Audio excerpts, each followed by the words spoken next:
ఢిల్లీ కేంద్రంగా సంయుక్త కిసాన్ మోర్చా దేశవ్యాప్తంగా రైతు ఆందోళన నిర్మించడానికి జాతీయ జనరల్ బాడీ జనవరి 24వ తారీఖు నాడు, అట్లాగే జాతీయ విస్తృత స్థాయి కమిటీ సమావేశం 25 జనవరి 2 రోజులు జరిగింది. ఈ సందర్భంగా కమిటీ రైతు ఉద్యమాన్ని, అట్లాగే మోడీ సర్కార్ గతంలో రాతపూర్వక హామీలు అమలు కూడా సమీక్షించి కార్యక్రమాన్ని తీసుకోవడం జరిగింది. అందులో ప్రధానంగా C2+ అంటే స్వామినాథన్ కమిషన్ సిఫారసుల్లో భాగమైన రైతు పెట్టుబడికి 50% కలిపి ధర నిర్ణయించే చట్టాన్ని అమలు గురించి రాతపూర్వక హామీ ఇచ్చి మోసం చేశారని, అట్లాగే రైతుల్ని నిండా ముంచి ఆదాని అంబానీలకు వ్యవసాయ రంగాన్ని కట్టబెట్టే 3 నల్ల చట్టాలని రద్దు చేస్తున్నట్లు రాతపూర్వక హామీ ఇచ్చి దొడ్డిదారిన ఇవాళ జాతీయ వ్యవసాయ మార్కెట్ నూతన విధానాన్ని రాష్ట్ర ప్రభుత్వాలపైన రుద్దడానికి ప్రయత్నం చేసే అంశాన్ని చర్చించడం జరిగింది. చర్చించి మోడీ రైతుల భాగస్వామ్యం కాదు, రైతుల శ్రేయోభిలాషి కాదు, ఆదాని అంబానీ శ్రేయోభిలాషి మాత్రమే అని చెప్పేసి ఏకగ్రీవంగా తీర్మానించడమే కాకుండా జాతీయ స్థాయిలో ఫిబ్రవరి 5వ తారీఖు నుంచి అట్లాగే మార్చ్ 23వ తేదీ వరకు వివిధ రూపాల్లో ఆందోళన చేయాలి, మోడీ రైతు వ్యతిరేక విధానాల్ని విడనాడాలి, రాతపూర్వక హామీల్ని అమలు చేయాలి అని చెప్పేసి ముఖ్యంగా ఒక తీర్మానాన్ని చేయడం జరిగింది.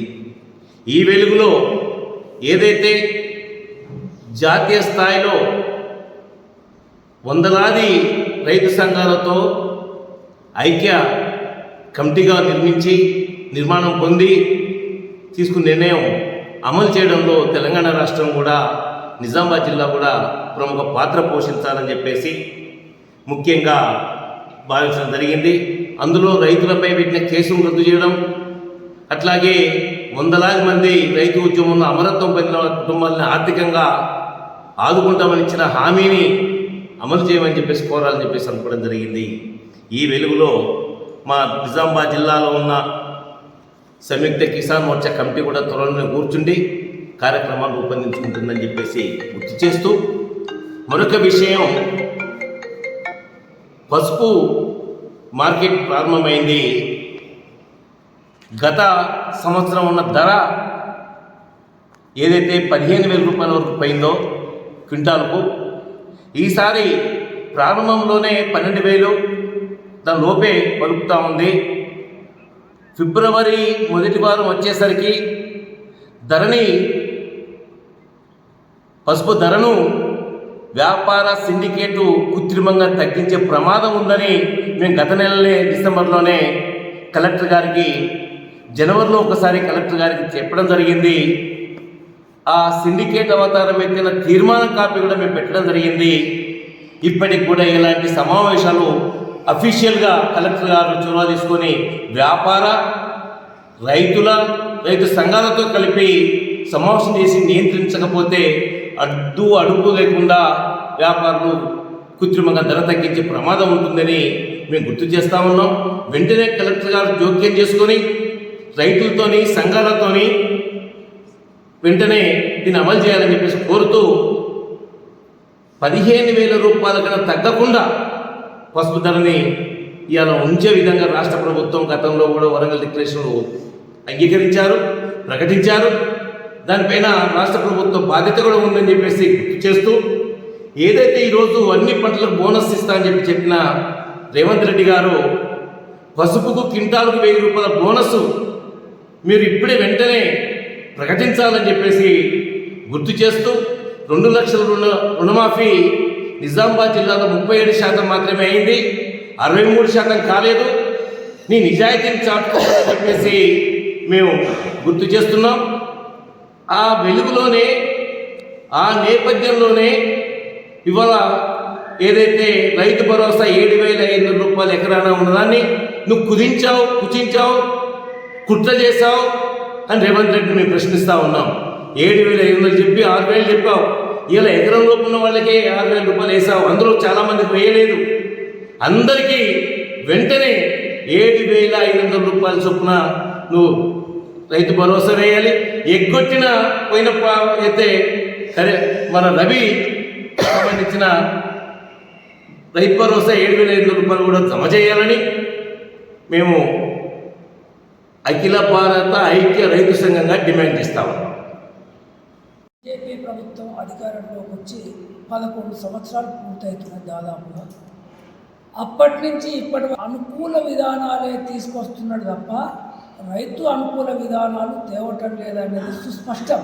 ఎందుకంటే గతంలోనే రైతు వ్యతిరేక 3 చట్టాలను తీసుకొచ్చి 13 నెలల రైతుల ఆందోళన తర్వాత రైతులకు క్షమాపణ చెప్పి వాటిని రద్దు చేస్తున్నట్టు ప్రకటించి పార్లమెంట్ సాక్షిగా రైతాంగాన్ని ఆదుకుంటామని రాతపూర్వక హామీ ఇచ్చి ఇప్పటిదాకా దాన్ని అమలు చేయకపోగా ఇప్పుడు మార్కెట్ కమిటీల మీద ఎలాంటి అజమాయిషీ లేకుండా జాతీయ మార్కెట్ విధానం పేరుతోని గత 3 రైతు వ్యతిరేక చట్టాలలో ఏవైతే ఉన్నాయో వాటిని తిరిగి ఈ మార్కెట్ చట్టంలో తీసుకురావడానికి కుట్రలు కుతంత్రాలు చేస్తున్నాడు. కాబట్టి అవన్నీ కూడా రద్దు చేసినామని చెప్తూనే మళ్ళీ తీసుకొస్తుందంటే కార్పొరేట్లకు అనుకూలమైన విధానం తప్ప మరొకటి కాదు. ముఖ్యంగా ఈనాడు ఉన్నటువంటి ఈ మార్కెట్ కమిటీలు ఏవైతున్నాయో అవన్నీ రద్దయిపోతాయి వాళ్ళు తెచ్చిన చట్టం ప్రకారం. ఆ తర్వాత కార్పొరేట్లకే మొత్తం భారతదేశంలో ఉన్న మార్కెట్లన్నీ అప్పచెప్తారు. ఎందుకంటే దీనికి ప్రత్యక్ష ఉదాహరణ నితీష్ కుమార్ బీహార్లో ఈ మార్కెట్లన్నింటిని రద్దు చేసిన 2007లో. ఇప్పుడు అక్కడ వరి ధాన్యం 1,200కు 1,300కు క్వింటాల్ చొప్పున అమ్ముడుపోతుంది. మన దగ్గరనే 23,000-2,500కు అమ్ముడుపోతున్నాయి. అంటే మార్కెట్లు లేకపోతే వాళ్ళ కబంధ హస్తాలలో రైతులు చిక్కి శూన్యమైపోయేటటువంటి పరిస్థితి ఉంది. కాబట్టి దీనికి వ్యతిరేకంగా కూడా పెద్ద ఎత్తున దేశవ్యాప ఆందోళన తీసుకోవాలని ఎస్కేఎం ఢిల్లీలో జరిగిన సమావేశంలో నిర్ణయించింది. కాబట్టి రైతాంగం కూడా మేల్కొనాలని చెప్పి ఈ సందర్భంగా మేము డిమాండ్ చేస్తున్నాం, విజ్ఞప్తి చేస్తున్నాం. ఎందుకంటే పార్టీల పేరుతో చూస్తే మనం రేపు నిట్ట నిలువలో ముగుతాం తప్ప మరొకటి కాదు. పార్టీలు కాదు, రైతు ప్రయోజనాలను మనం చూసుకోవాలి తప్ప ఇంకోటి కాదు. అందుకోసం కేంద్రంలో ఉన్న ప్రభుత్వాలు కానీ రాష్ట్రంలో ఉన్న ప్రభుత్వాలు కానీ రైతు వ్యతిరేక విధానాలు అవలంబిస్తున్నాయి తప్ప మరొకటి కాదు. అదేవిధంగా విద్యుత్ సవరణ బిల్లును కూడా ఉపసంహరించుకుంటామని గతంలో చెప్పిండ్రు. దాన్ని మరో రూపంలో మళ్ళీ తీసుకురావడానికి కుట్రలు కుతంత్రాలు చేస్తున్నారు. వీటికి వ్యతిరేకంగా రైతులు అప్రమత్తం కావాలని, రేపు జరగబోయే ఉద్యమాల్లో పెద్ద ఎత్తున పాల్గొనాలని రైతాంగానికి విజ్ఞప్తి చేస్తున్నారు.